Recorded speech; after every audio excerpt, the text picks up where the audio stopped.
ከአዳኞቻቸው ከተቀበሉት መከራ በበለጠ በወንድሞቻቸው በተዘነዘረባቸው ዱላ ክፉኛ ደቀዋል። ያም ብቻ አይደለም። ከዚያ ወዲህ ባሉት የተለያዩ ዘመናት እንኳን በመንግስት መዳፍ ስር የወደቁ ቤተክርስቲያናት ከእግዚአብሔር ቃል ባፈነገጠ መንገድ የፈለጉትን ሲሾሙ ቤተክርስቲያንን እንደገዛ ንብረታቸው ሲያሽከረክሩ ታይቷል።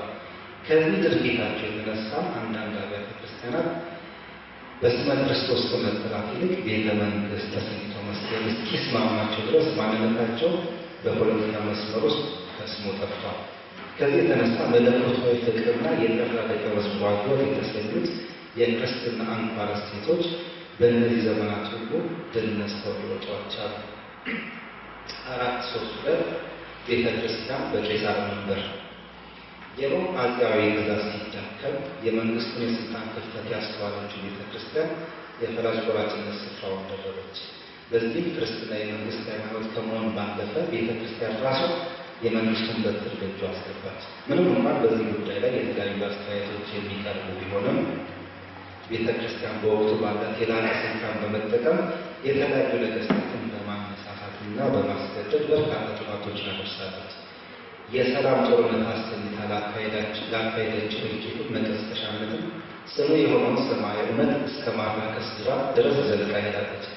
በዚህ ክርስቲያናዊ በትንሽ ነጥብ ነው ውጊያ ውስጥ የሚሳተፉ ጦረኞችም ሆነ ዜጎች ከራሳቸው አልፎ ለቤተሰቦቻቸው ሆነ ለልጅ ልጆቻቸው የኃጢአት ስርየት ተስፋ ተገብቶላቸዋል።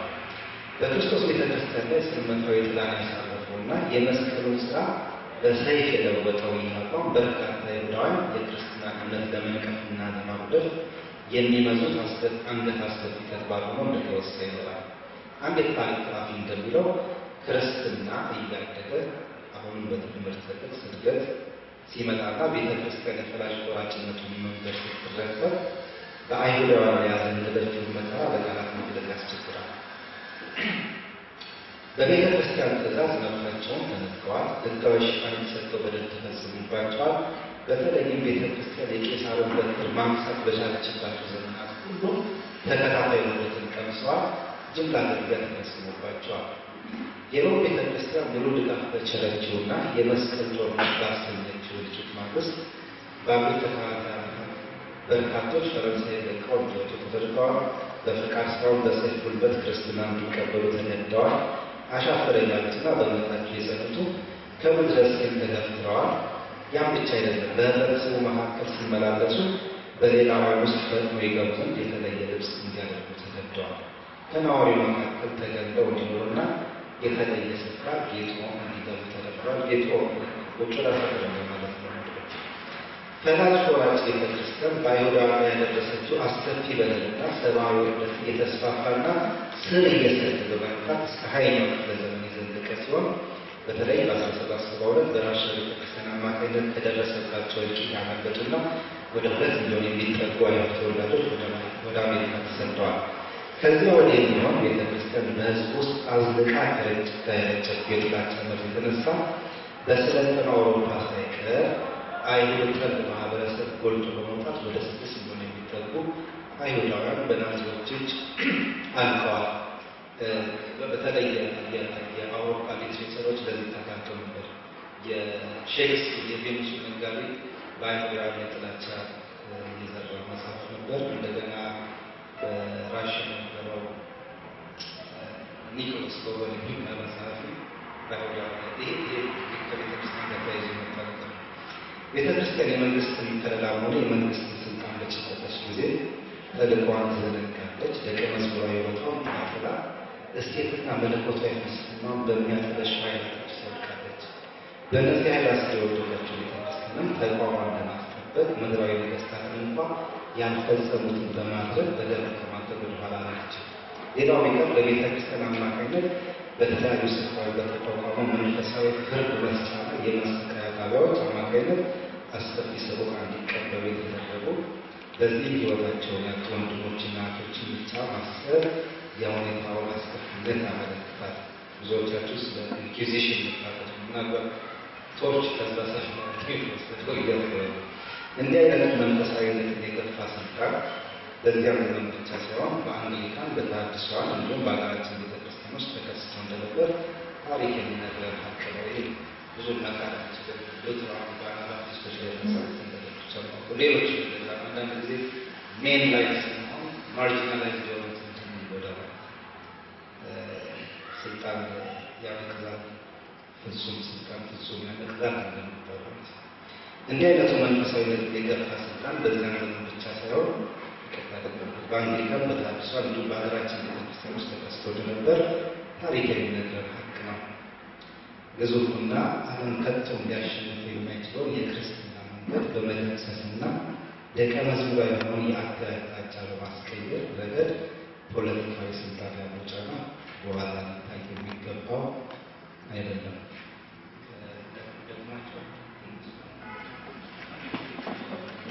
ይህን ዋንዳላ ከፍላቸው አንድ ብቻ አራት በዘመነ አብዮት አምልኮ ማምለክ የዘመናዊ ዓለም አካል የሆነው ይህ የአመክንዮ ዘመን በሃይማኖታዊ መንግስት ከለላ ተመሽጎ ሲያንጎላጅ የነበረውና መለኮታዊ ፍቅር የገፋውን ህዝበ ክርስቲያን በየጋጋው ከብቶ ያደርገው ድንገት ነው የመጣው። ምክንያታዊ በሆነ መንገድ ሰማይና ምድርን አስከብራለሁ፣ በአመክንዮ አማካኝነትም የማልከፍተው በር የለም እያለ እየሞከረ የመጣው የአእምሮ ጥበብ ባስነሳው አባወራ ምክንያት መንፈሳዊ ዓለም ይታወቅና ይንቀላፋ ጀመር። ይልቁንም በአመክንዮ ወንፊት ያላለፍና በአእምሮ ፍርድ ሚዛን ያልደፋ መለኮታዊ ቃል መንገስ አይገባው በማለቱ ምክንያት የግለኝነቱን አመለካከት ሲያነግስ፣ ሰብአዊ ፍጡራን ደግሞ የነገሮች ሁሉ ማከናወኛ ማዕከላት እንዲሆኑ አድርጓቸዋል። ታዲያ ይህ ዘመን ምክንያት አልባ ነው ሲል የጠቀሰውና መጽሐፍ ቅዱስ ውስጥ የሰፈረው ተአምራዊ ድርጊት ጥያቄ ውስጥ በመውደቁ ሳቢያ ሕሊናቸው የተናወጠ የነገረ መለኮት ሰዎች ለፍልስፍናዎች ከመስጠት ባለፈ በእግዚአብሔር ብናምን መጽሐፍ ቅዱስ ግን በሰው ልጅ አመክንዮ መነጽር ስር ማለት ይኖርበታል የሚለውን ሀሳብ ሙሉ ዘንድ ገልጿቸዋል። በዚህ መጽሐፍ ቅዱሳዊ ተአምራቶች ምሳሌያዊ አንቀጾች እንጂ መለኮታዊ እውነቶች አይደለም እስከ ማለት የደፈሩ ለዘብተኛ ይሄ ቃል ይቀበሉ የተቀየረው ቃል ስለጠፋኝ ሌላ ነገረ መለኮታዊ ሊፈለፈሉ በቅተዋል። በዚህ አካሄድ ሰማያዊ እውቀት መሰልቀቅ የጀመረው አመክንዮ አማናዊ ሕይወት ከመፈታተኑ የተነሳ በወቅቱ ባስነሳው ሰደድ የተለበለቡት አማኞች ዝንጉነት ከሞላበት የደቀ መዝሙር ማማ ላይ ተንጠባጠቡ ሲወድቁ የክርስቶስ ፍቅር በልባቸው ይነድድና እውነተኛ የሆነው ደቀ መዝሙር ሕይወት በተግባር የኖሩ አማንያን ግን በህብረተሰቡ መካከል የክርስቶስ የፍቅር መንገድ በተግባር ከማሳየታቸው የተነሳ የወንጌል እውነት ግዘፍ እንዲነሳ ሲያደርጉ የአመክንዮን ሁለገብ በጥቅም መስጠት ውስጥ ስልጣን ገደብ በመስጠት የሚገባውን ስፍራ አስይዘውታል። አምስት ወደ መጨረሻው የመጣው ነው የትውልዳችን ገጽታ ቅድመ አብዮት፣ አምስት አንዳር፣ ግዝትና ግዞት። ይህ ዘመን በርካቶች ለእምነታቸው ዋጋ የከፈሉበትና አብዛኛዎች የነጻታቸውን መስመር መጽሐፍ ቅዱሳዊ ፍጽምናን በመተግበር ላይ ያነጣጠረ በመሆኑ አጭር ጊዜ ውስጥ ንጹሕ የሆነውን ወንጌል በምድሪቱ ላይ ለማድረስ ችለዋል። እውነተኛ የሆነውን ደቀ መዝሙራዊ ሕይወት በመኖርም በፍሬያቸው ለሌሎች በረከት ሆነዋል። ለወንጌል ያላቸው ታማኝነትና ለባህል ያላቸው የወረደ አቋም ከነባሯ ቤተክርስቲያን ጋር ጋጫቸው ስለነበር በርካቶች በነባሯ ቤተክርስቲያን ቀሳውስት ተገዝተዋል። አንዳንዶች የሃይማኖት የበላይ ጠባቂ በነበረው መንግስት ተግዘዋል፣ ታስረዋል፣ ተሰቃይተዋል። በቃልና በስራ በርቱ የነበሩት እኒሁ በከፈሉት መስዋዕትነትም የዛሬዋ ቤተክርስቲያን ወደ ምድር መውጣት ችላለች። ዘመነ አብዮት መንገዶች ሁሉ ወደ ስደት ያመራሉ። ለጥቂት ጊዜ ረገብ ያለው ስደት የሀገሪቱ መንግስት ከሚከተለው ሕይወት የተነሳ የቀጠለ ሲሆን በዚህ ጊዜ የነበረው ጫና ግን ከስደትና ከእስራት በተጨማሪ የርዕዮተ ዓለም ትግልን አክሎ የመጣ በመሆኑ በክርስትና አስተሳሰቦች ላይ ሳይቀር ጦርነት ከፍቷል። በተለይም ከአስተሳሰብ ውጊያ የተነሳ አንዳንዶች መስመራቸውን የቀየሩ ሲሆን የአባቶቻቸው ጽናት በውስጣቸው የሰረጸባቸው ግን ይህ የአስተሳሰብና የአካል ጦርነትን በጽኑ ክርስቲያናዊ ወግና ደቀ መዝሙራዊ ተቋቁሞ በደል ለመወጣት ምስክርነታቸውን አኑረውልናል። 5:2 ስደት ያመቀው የውስጥ ፈተና። የቀጠሉ ጥናቶች እስኪያረጋግጡ ድረስ ስለዚህ እውነት ብዙ ማውሳት አያስፈልግም። በዋነኛነት ያነሳነው ጭብጥ የጠራ ደቀ መዝሙራዊ ሕይወትን የተመለከተ በመሆኑ ይህ ርዕሰ ሀሳብ ማንሳት ለቀጣዩ እርምጃችን የሚበጅና የሁል ጊዜ ደቀ መዝሙር ሕይወት በማኖር ረገድ የሚያበረክተው አስተዋጽኦ ይኖረዋል። የሁል ጊዜ ደቀ መዝሙር በስደቱ ማግስት በርካታ ውጫዊና ውስጣዊ ጫናዎች በቤተ ክርስቲያን ላይ መከሰታቸው ሁላችንም እናውቃለን። ይሁንና እነዚህ ችግሮችና ጫናዎች ገለል ለማድረግና የቤተ ክርስቲያን ሕልውና ለማስቀጠል የተጓዝንበት መስመር ኢ-ክርስቲያናዊ በመሆኑ በንጽሕናችን ላይ የሞራል ጥያቄ ማስነሳቱ አልቀረም። በመካከላችን የታየውና ፈጥኖ የበቀለው ጠብ፣ ሽኩቻ፣ ጥላቻ፣ ዘረኝነትና መገፋፋትን በአንክሮ ስናስብ ለመሆኑ የቤተ ክርስቲያን አባቶች እነዚህን ተግዳሮቶች በጽናት ተቋቁሞ ሊያልፍ የሚችል ደቀ መዝሙራዊ ሕይወት እንዴት መገንባት አልቻሉም? ስለምንስ በተቃራኒ መስመር ሊገለጡ ወድቁ? በማለት እንጠይቅ ዘንድ እንገደዳለን። ከዚያ ባለፈ ግን ለሁሌም ወቅቶች የሚሆን ደቀ መዝሙራዊ ሕይወትን ካለመገንባታችን የተነሳ ከአካልና ከሕሊና ስደት ተላቀን ልዩ ወደሆነው የሕይወት ገጽታ በገባን ጊዜ ይህ ደቀ መዝሙራዊ ጠባያችን በስደት ድስት ውስጥ ታምቆ እንደነበር ብናስብ ስህተት አይሆንም። ድህረ አብዮት ቅድም ያልኳችሁ የቅርጽ አከፋፈል ነው፣ ሌላ ምክንያት የለውም። ድህረ አብዮት ከ83 ወዲህ ብንል የተከፈተ በር አለ ስንል ነበር። እኔ ደግሞ የተከፈተ በር ክፍት በርም ይለዋል።